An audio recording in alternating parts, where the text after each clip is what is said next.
क्योंकि रिजर्वेशन किसी के बाप की प्राइवेट प्रॉपर्टी है, किसी के बाप की बपोती नहीं। रिजर्वेशन हमारा अधिकार है जो हमने अपना जल जंगल जमीन त्याग कर हमने हासिल किया है। रिजर्वेशन तुमने किसी ने भीख में नहीं दिया, जिसकी लाठी उसकी भैंस। खा पंचायत चल रही है क्या? खा पंचायत है ये? संवैधानिक फैसला नहीं था? नहीं, बिल्कुल नहीं है। संवैधानिक फैसला क्या? संविधान के अंदर यानी 368 जो है संवैधानिक संशोधन का जो प्रावधान है उसे खत्म कर दो, पार्लियामेंट को खत्म कर दो, सुप्रीम कोर्ट को सारी पावर 142 के अंदर में कह दो कि yes Supreme Court is a law making agency. No, Supreme Court is not a law making agency at all. Supreme Court can not bypass mandate given by the Constitution of India. We are not asking independent opinion of any जज। मलाई तो आपको उस दिन पता लगेगी जिस दिन मैं अंबानी जैसी शादी करूंगा। मलाई तो आपको उस दिन पता लगेगी जिस दिन मैं 5 जुमेरा पर कोठी लूंगा। और मलाई तो आपको उस दिन पता लगेगी जिस दिन मैं 5 लाख करोड़ रुपए लेके फुर्र हो जाऊंगा। आप कह रहे हो कि हम खा गए। अरे मैं खा जाता तो मैं आपसे बात करता, मैं खाता तो यहाँ पर उतरता ना, हेलीकॉप्टर से लेकर उतरता। कि जो शेड्यूल कास्ट हैं वो SC ST का झूठा मुकदमा दर्ज करवाते हैं। क्या मैं मान लूँ इसको? वो कहते हैं कि जो शेड्यूल कास्ट के जितने भी मुकदमे होते हैं, SC ST के जितने भी मुकदमे होते हैं, आपको कॉन्शियस होकर उस मामले में इन्वेस्टिगेशन करनी चाहिए। क्यों? क्या शेड्यूल कास्ट के ऊपर रेप होता है वो झूठा है, एट्रोसिटी होती है वो झूठी है, जो अत्याचार होते हैं वो झूठे हैं। हम तो ये कह रहे हैं कि सुप्रीम कोर्ट ने जो ये जजमेंट दिया है वो एंटी कॉन्स्टिट्यूशनल है। हमने किस जात पर टिप्पणी की? जजों की जाति के नाम बताते हैं नहीं, क्योंकि वो भी तो हमें टारगेट करते हैं। वो कहते हैं कि जो रिजर्वेशन का फायदा ये चमार खा गए, महार खा गए, जाटव खा गए, ये खा गए। बिल्कुल आपने सवाल सही किया। उस आरक्षण की समीक्षा होनी चाहिए जिस आरक्षण के तहत ये हजारों साल से मंदिरों में बैठ के खा रहे हैं। उस आरक्षण की समीक्षा होनी चाहिए जिस आरक्षण के तहत एक हीरो की 22 फिल्में फ्लॉप हो रही है फिर भी वो हीरो है। उस आरक्षण की समीक्षा होनी चाहिए जिसे 10 बार ओलंपिक में खेलने के लिए भेजा जाता है। उस आरक्षण की समीक्षा होनी चाहिए कि जो ये व्यापार के अंदर जो लोग बैठे हों, और इस आरक्षण की भी समीक्षा होनी चाहिए। फिल्मों में रिजर्वेशन ले लें और सुप्रीम कोर्ट में रिजर्वेशन ले लें। मैं कह रहा हूं खुल के, सुप्रीम कोर्ट में रिजर्वेशन की मांग करूंगा। अगर वहां 10 जज बैठे हैं तो एक वाल्मीकि होना चाहिए, जाटव होना चाहिए, दानुक होना चाहिए, मल्ला होना चाहिए, सभी जातियों का होना चाहिए। किसी के बाप की बपोती नहीं है सुप्रीम कोर्ट कि मेरा पोता जज बनेगा, मेरा भतीजा जज बनेगा, मेरा लड़का जज बनेगा। और जब तक ये व्यवस्था चलती रहेगी हम इस कोलिजियम सिस्टम की मुखाफलत करते रहेंगे। सुप्रीम कोर्ट अगर कोई SC ST के लिए कोई फैसला देता है तो आप लोग सड़कों पे उतर जाते हैं, आंदोलन करने उतर जाते हैं और जजों को गाली देना शुरू कर देते हैं। देखिए, मैं खुल के करूँगा तेरे जुल्म की मुखाफलत। तू वक्त का तख्ता नशिया कोई खुदा नहीं। मैं कई बार आपके चैनल के माध्यम से कह चुका हूँ कि मैं जब जब तेरी मुखाफलत करूँगा जब तक तुम संविधान के खिलाफ जाओगे। रही बात की सुप्रीम कोर्ट के खिलाफत करने की, सुप्रीम कोर्ट की खिलाफत कोई अपराध नहीं है और मैं ये बार बार अपराध करूँगा अगर सुप्रीम कोर्ट हमारी हकमारी करता है। सुप्रीम कोर्ट संविधान से बड़ा अपने आप को मानता है और सुप्रीम कोर्ट के वो जजिस जो कहते हैं कि भारत के अंदर गीता और रामचरित मानस जैसा न्याय होना चाहिए, मैं उनकी मुखाफलत करूँगा। जजों के नाम लेके आप बोलो। नहीं, मैं तो अभी कह रहा हूँ, मैं तो ये कह रहा हूँ कि भारत के अंदर पेशवाई नहीं, संविधानवाद चल रहा है। जब भारत के अंदर अगर कोई, मैं कहता हूँ कि अगर जस्टिस BR गवई ये कहते हैं कि ये शेड्यूल कास्ट कब तक रिजर्वेशन का फायदा लेंगे, तो मैं कहता हूँ जब तक BR गवई साहब की नेक्स्ट पीढ़ी, DY चंद्रचूड़ साहब की नेक्स्ट पीढ़ी और जिनके दादा परदादा जज बने आ रहे हैं, जब तक आप जज बनते रहोगे तो हम भी रिजर्वेशन का फायदा लेते रहेंगे। क्योंकि रिजर्वेशन किसी के बाप की प्राइवेट प्रॉपर्टी है, किसी के बाप की बपोती नहीं। रिजर्वेशन हमारा अधिकार है जो हमने अपना जल जंगल जमीन त्याग कर हमने हासिल किया है। रिजर्वेशन तुमने किसी ने भीख में नहीं दिया। कोई 5, 7, 10, 12 जज जो बैठ के आज हमारी जो संविधान की अवहेलना कर रहे हैं, मैं उसकी मुखाफलत करता हूँ और खिलाफत करता रहूंगा। नहीं, वर्गीकरण अगर हो जाता है तो दिक्कत क्या है आप लोगों को? नहीं, तो लोग हाशिए पर आके वो आगे आ जाएंगे। नहीं, बिल्कुल बिल्कुल, मुझे दिक्कत बस ये है कि वर्गीकरण करना है तो पार्लियामेंट करेगी, वर्गीकरण करना है तो किसी डाटा के आधार पर होगा। इमोशंस के आधार पर सुप्रीम कोर्ट नहीं चलता। इस आधार पर सुप्रीम कोर्ट नहीं चलेगा कि जो मोरनी है वो मोर के आंसुओं से गर्भवती होती है। इस आधार पर सुप्रीम कोर्ट नहीं चलेगा कि सुप्रीम कोर्ट के एक चीफ जस्टिस के खिलाफ एक शेड्यूल कास्ट की लड़की ने मोलेस्टेशन के चार्जेस लगाए और उस लड़की को चुप कर दिया गया। तो मेरी नजरों में ये सुप्रीम थोड़ी है। और जब आप बात कहते हो सुप्रीम कोर्ट को घेरोगे तो फिर बिल्कुल घेरेंगे। हमारा अधिकार है सुप्रीम कोर्ट को घेरने का, हमारा अधिकार है पार्लियामेंट को घेरने का, और ये अधिकार हमें संविधान ने दिया है कि हम जो है पीसफुल प्रोटेस्ट कर सकते हैं और हमें करेंगे। आप ये मानिए, मुझे एक बात बताएं, आप कहते हैं कि रिजर्वेशन के विरोध में, सवाल रिजर्वेशन का तो है ही नहीं। सवाल तो हमारा जो हक परस्ती है उसका है। अब एक बात बताएं तो पार्लियामेंट के अंदर जो 800 लोग बैठे हुए हैं, जो हमारे सांसद बैठे हुए हैं, और जो कॉन्स्टिट्यूट असेंबली है, जो कॉन्स्टिट्यूशनल हिस्ट्री है, उसे अनदेखा करके बस ये ब्लाइंडली ये मान ले कि 6 जज बैठे और जिसकी लाठी उसकी भैंस, खा पंचायत चल रही है क्या?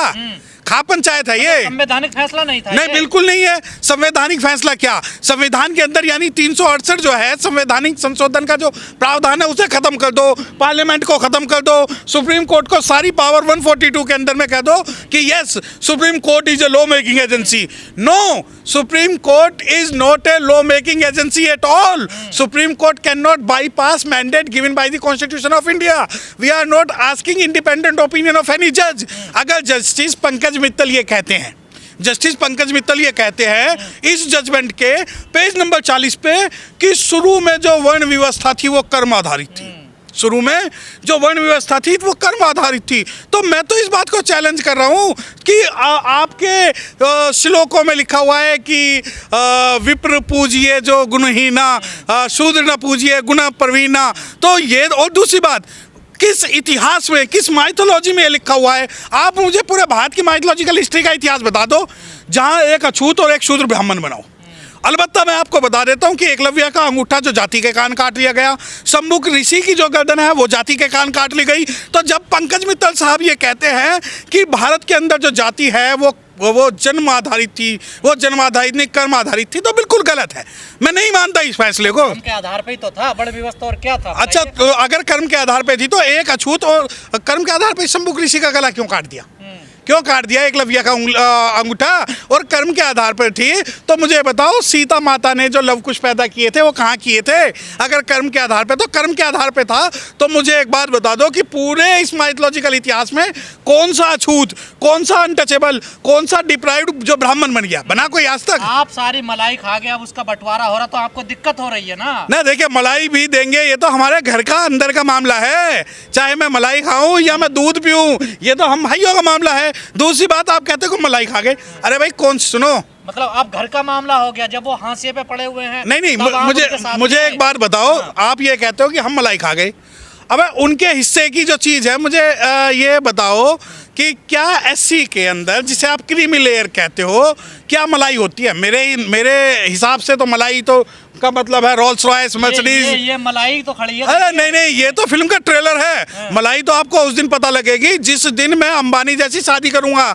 मलाई तो आपको उस दिन पता लगेगी जिस दिन मैं 5 जुमेरा पर कोठी लूंगा। और मलाई तो आपको उस दिन पता लगेगी जिस दिन मैं 5 लाख करोड़ रुपए लेके फुर्र हो जाऊंगा, जैसे मालिया वगैरह हो रहे हैं, और आप इसे मलाई कहते हो? अरे ये आपकी आंखों में जो खटकते हैं ना काले कोट, ये जो आपकी आंखों में हम खटक रहे हैं, ये बाबा साहब की वजह से हम खटक रहे हैं। आप डायरेक्टली इनडायरेक्टली बाबा साहब को चैलेंज कर रहे हो, क्योंकि आप जैसे लोग ये कहते थे देखो ये तो सूट बूट पहन के आ रहा है बाबा साहब को। तो आप जैसे आप तो खुद वंचितों की लड़ाई लड़ते थे। नहीं, तो हम भी तो लड़ रहे हैं वंचित। हमारे समाज में वंचित नहीं है। हमारे समाज में 12 लोगों को आपने 2 अप्रैल में मार दिया। हमारे समाज के लोगों के साथ रेप हो रहे हैं। हमारे समाज, देखिए, अगर आप ये कहते हो कि ये लड़ाई schedule caste versus schedule caste की है, तो ये लड़ाई schedule caste versus non schedule caste की है, who are grabbing all the benefit of the reservation. मुझे एक बात बताओ, क्या कोई एश्योर्ड गारंटी प्रोग्राम दोगे आप रिजर्वेशन में? आप कह रहे हो कि हम खा गए। अरे मैं खा जाता तो मैं आपसे बात करता, मैं खाता तो यहाँ पर उतरता ना, हेलीकॉप्टर से लेकर उतरता।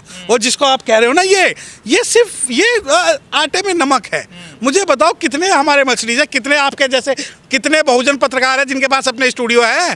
क्यों आपने माथे पे पसीना जो आप टपका के घूमते हो पूरे पागलों की तरह, जो रंग जो सुबह सफ़ेद होता है ना वो रात तक ऐसा हो जाता है जैसे गुलाब जामुन। तो मैं तो कहूँगा कि आप अपने पत्रकारों का हिस्सा खा गए, और आप जैसे पत्रकार लोग ही हैं जो फूट डाल रहे हैं। परंतु ये बात, हम तो जमीन पे लड़ाई लड़ रहे हैं ना। देख, अरे नहीं, जमीन की लड़ाई क्या, अगर हम जमीन पर लड़ाई लड़ने उतर गए तो हम हिस्सा खा रहे हैं। आप लोगों को मलाई मिल रही है तो आप हिस्सा नहीं खा रहे। सुप्रीम कोर्ट का फैसला ठीक है, फिर बिल्कुल गलत है। Supreme Court, who the hell are to decide this matter by the 5 जजेस? नो, मैं तो बिल्कुल कह रहा हूँ क्यों ठीक है। सुप्रीम कोर्ट ने तो 2 अप्रैल 2018 में भी एक फैसला लिया था, काशीनाथ महाजन वर्सेस यूनियन ऑफ इंडिया, जिसमें सुप्रीम कोर्ट ने कहा था कि जो शेड्यूल कास्ट हैं वो SC ST का झूठा मुकदमा दर्ज करवाते हैं। क्या मैं मान लूँ इसको?